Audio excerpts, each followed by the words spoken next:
Just start with how you're feeling after what happened in New Jersey, and you're looking forward to getting back in the lineup today. Yeah, feeling good. I think obviously ready to get back in the lineup and do what I can to help get our team back on track. In your perspective, from your perspective, what's been happening with the team defensively that's allowed some of the grade A scoring chances and the odd man rushes that we're seeing? I think it's it's all correctable mistakes that we're making. It's turnovers that are just at the wrong spots on the ice. When there's really nothing there, and it's coming back and haunting us with either goals against or, like you said, grade A scoring chances against. But I think it's not I don't think it's one mistake. I think it's a compound of it's a fast game. There's going to be turnovers, but I think it's the positioning we're in. After those plays happen, I think there's times where we're cheating a little too much offensively. So the puck is turned over and we don't have layers, and so I think, like I said, those are all correctable mistakes. For our positioning, our work ethic, and everything like that. So, when you say they're correctable, how do you move towards fixing things like that? I think it's something that we've discussed. We've seen video of it. We watch video every day, and you're watching the mistakes that we're making, and then you go back and you watch games from the first 10, 15 games of the season, and there's a big difference from what you see in the first 15 games to what you're seeing now. So, I think hopefully by seeing when we were playing well, when we were getting the results we wanted, what we were doing, and hopefully that helps clear up the message. There's different approaches of talking about it, showing video, and I think we've covered all that, and now it's on us to go out there and to do all the things that we've talked about. Alex Lyon is getting back in net tonight, and we see his personality when we come into the room like this. What kind of boost does a guy like Alex give you guys? Yeah, I think he's a guy that obviously is it's a fun guy to be around, and just his play before his injury. I thought he was playing well. He was he kind of got in that groove, and timing obviously for any injury is not ideal, but with Hoos out, that's it's another one that hurts, but it's exciting, and I think it's lifting to see him come back from that injury.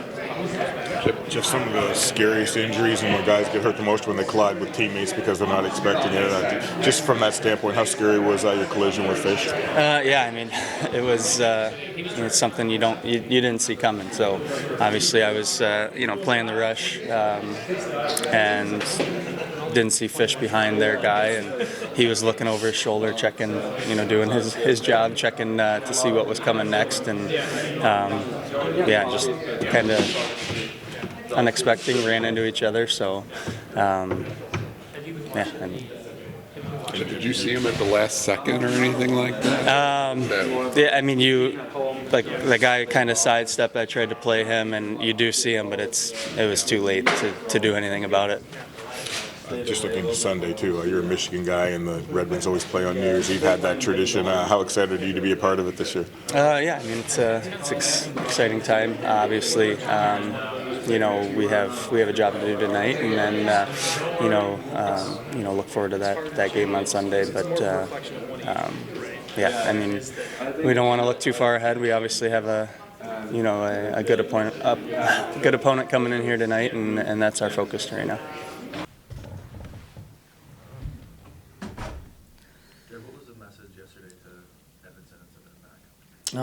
Good job. Got our numbers back.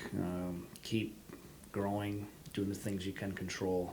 I think he handled it well. So I think it was good. Obviously, hopefully the next time, I don't know when that is, it is when he's ready to be an everyday guy, not the fact that we had D out of our lineup. So I think productive 2 days. Did you see the signs that he is getting Oh, yeah, closer for to sure. being that player? Manage his game much better. Simple, still would love some urgency in his game at time, but that same type of poise is what makes him a exciting prospect for us. Speaking of D, Newsy, Seider's going to play 200 tonight, and they say don't judge a defenseman until he's had 200. What's your assessment at this point in his career? I mean, it's a very impressive body of work for 200 games. Still learning how to control and manage his game. You can even see with our struggles of late, I think he finds himself trying to do too much, and hence some things have been finding him. But I still think he's just maturing, all-around game. It's been a pretty impressive 200 games and really positive for this organization going forward. What kind of next steps do you see for him? Managing his game to a T, where he can control a game with just being quiet, simple first pass, not finding himself in trouble, which you've seen over the last probably year and a half. He's done a really good job on it. Now it's just consistency on that. Tough ask, gets a tough matchup every single night. We ask a ton out of him, and he's handled it very well. Is there anyone, when you kind of look prior to your coaching career, anyone that kind of you see similarities to or kind of growth that either you in your own head or things that you talked to him about, like this guy did this or anything like that? I coached him in the prime of his career, thankfully so, but even talking with Steve and knowing what he was early in his career, but the Victor Edmond, where he had to manage his game, where he didn't have to do it all himself. He looked overwhelmed early in his career. Even talking, actually, Tanks was a teammate of him. Talking about dating, how long Victor's been in the league, but they didn't know if he could even run a power play, and then he's going to go down as premier power play guy. So I think that's a really good parallel, and something I think Mo can look at as a perfect example. Is there a turning point in his career here? Yeah, and it was before I got there, because he was really, really, really good when I showed up there. So I'm sure. I mean, obviously he's a third pick, a special player. But, I caught him in the prime of his career where he was literally dominating our first Stanley Cup. He dominated. Has the usage been the difference for him and Wallman this year from last year, or anything else you noticed? I think the little bit of depth. I think, obviously, the play of late of Sherratt and Petry together have been really good. I mean, the eye test can tell you that, and the underlying numbers obviously tell you that also. So, and then just Ghost has done really good on that quote-unquote top unit. So I just think there's some games where minutes are a little more manageable for him. Even last year, it felt like if he wasn't playing 25, 26, we didn't really have a chance to win. So I think that's a little credit to some other D in our lineup. So it's probably the usage of it, but I think it's a positive going forward. Were you planning on using Sherratt and Petry? I mean, you saw them. Yeah. I saw him in the Stanley Cup Finals one year. Again, you don't really know where Petry's at. And again, we have 7 NHLD. We wanted to work through that. Petry found himself in that rotation of late, but he's played himself pretty much out of that. So excited. And again, knock on wood, if we can continue to get our whole group together, I think that pair is a positive. Well, you said something about signing, just looking for more urgency, and this kind of, I guess, relates to Mo too as a young defense. How do you kind of teach and find the balance between urgency and nervousness? Yeah, I think reps, video. I mean, even practice yesterday, there's a couple of times he could have a little more urgency in what we were trying to do, and walk him through that, show him that. Great job by the staff last year in GR and the staff this year in GR. I just think it's a growth, maturity, and things happen a little faster. The first 30 minutes of the New Jersey game, he found himself, a guy got behind him. He lost a foot race, so I just don't think, you have to probably experience that pace to understand it. So I just think it just takes some time and some patience with the development. Hey, Derek, not that you have enough on your plate already, but do you have any time to watch any of the World Junior? Oh yeah, of course. Very invested. I'm just watching it right now. Unique relationship with David Carl. Recruited David to Denver. We honored his scholarship there. When I coached in the USHL, I hired him. It was his first full-time coaching job as my assistant. I'd like to consider him my little brother more than my son, not to date myself, as he's, getting older in his coaching career. So, yeah, Steve Miller I worked with. So, of course, I worked with that group in the summer too. So, obviously, yes, of course, very invested in that. Do you keep an eye on Red Wing prospects? Yeah, oh, yeah, of course. Yeah, again, it's, to see those guys is going to be time down the road. But when you watch, of course, you see the prospects, and Sweden, our prospect there, and obviously the U.S. Yeah, of course, you get a kind of a peek at your prospects. With David, it's one thing to honor his coach, it's another thing for him to, 15 years, whatever it is now, being where he was coaching.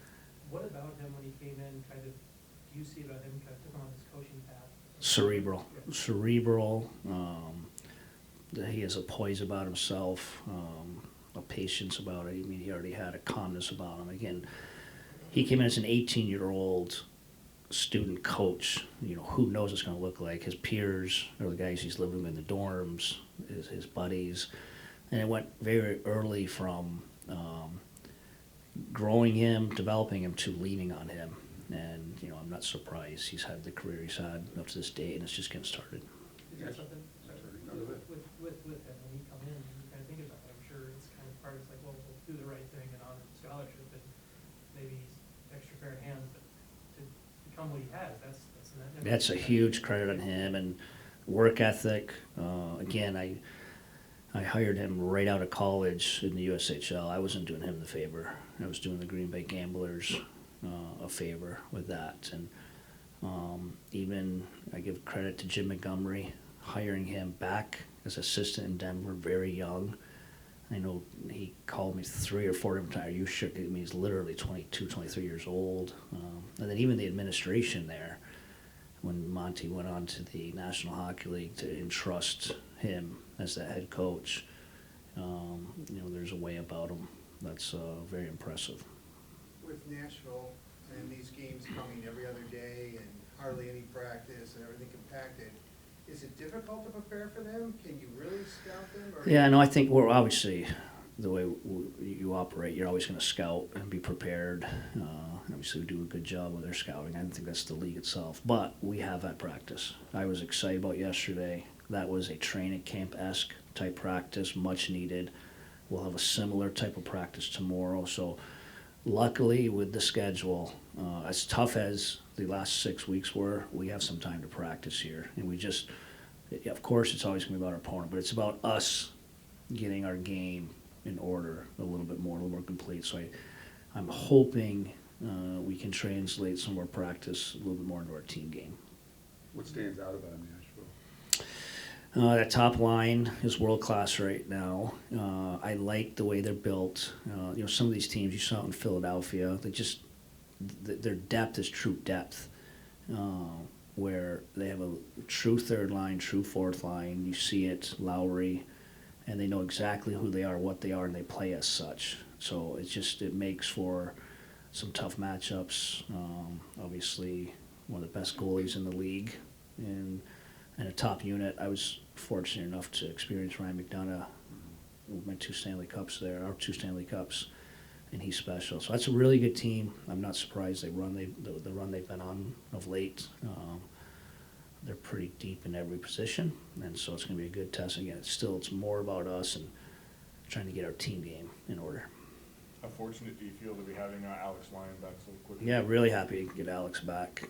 With that said, we were really happy with what Hutch and Reimer gave us in the last 2 games. Again, we were 2 hard road games. We found ourselves 2-2 in the third period in both games, and I think it was more our team game letting us down more than our goaltending. So, yeah, of course, if he can give us what he gave us predominantly early, and again, I think if we can get that save percentage around league average, I think we're going to be a very competitive team. Thank you.